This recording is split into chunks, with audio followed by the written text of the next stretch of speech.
You have this impeccable education. You went to the Royal Academy in England and also graduated from Cambridge. But I read that you, at some point, kept... You know what's interesting about that, though, and I've never said this, actually, but even listening to you say it, is it was really... it seems like a fait accompli that I went from one place to another, but actually there was a huge challenge presented to me by the administration at the Royal Academy of Dramatic Art. They didn't trust that I'd been to university, specifically to Cambridge, because they thought I was, that's a place where all of the work happens up here, the sort of academic training, and that actually can be a hindrance to being an actor, because being an actor is about here, and it's about your instinct, and so it was, I actually had to do a lot of work in persuading them that I could feel as well as think. Yeah. So, but it was an interesting, really interesting.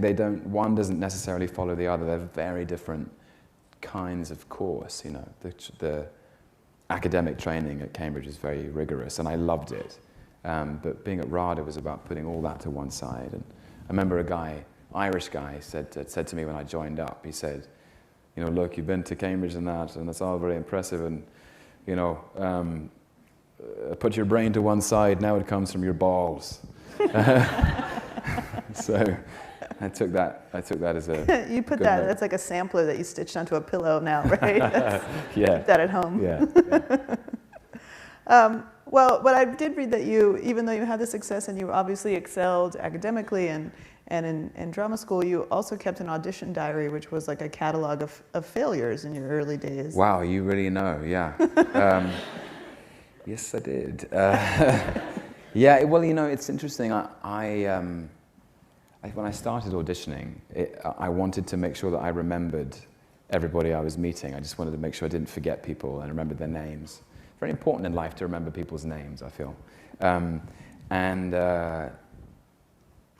I would write these things down as to make a note that I'd met people, casting directors, and it was starting to look a little bleak because there wasn't really. I wasn't booking any jobs, but it didn't. Luckily, I met a director called Joanna Hogg, a British director who had never made a film before, and she cast me in something, and I was completely free and didn't really know anything about acting for camera, and I owe her so much.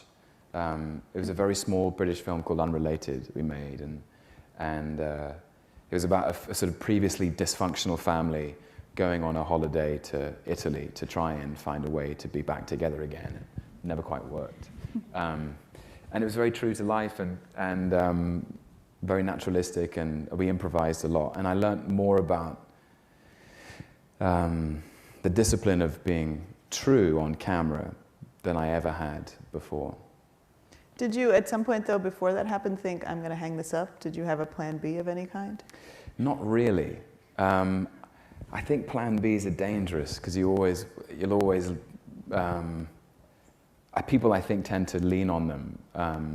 I had no plan B. I was always going to be an actor, and I guess that made me work harder in a way. I didn't have any other options. Did you at least have terrible day jobs? I was a waiter. Yeah.